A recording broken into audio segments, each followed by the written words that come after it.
উনিও পারলেন না। উনি দাঁড়িয়ে থাকলেই কিন্তু বলটিকে ঠেকাতে পারতেন, কিন্তু হলো না। এখনো পর্যন্ত 2-2 এর সমতা মরক্কো ফ্রান্সের মধ্যে।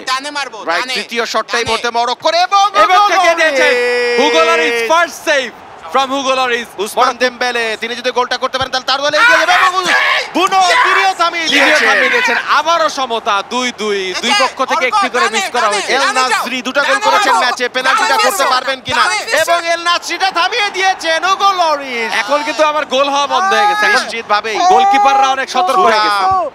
এবং কি শট নিলেন, হঠাৎ করে কোনো গোলই হচ্ছে না, এখনো 2-2 আছে, পরপর দুইটা করে মিস করেছেন।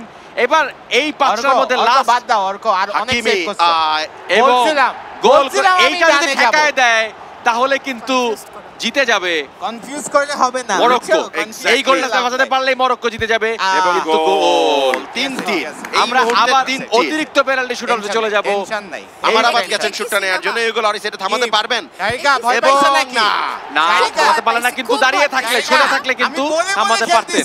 চুয়ামেনি ইংল্যান্ডের বিপক্ষে দুর্দান্ত একটা গোল করেছিলেন, তিনি পেনাল্টিটা নিতে পারবেন, ঠিক মতন গোল করতে পারবেন এবং ইজিলি করে ফেলেছেন। গোল করে ফেললেন, সোজা মেরেছিলেন, গোলকিপার অন্যদিকে ডাইভ করেছেন।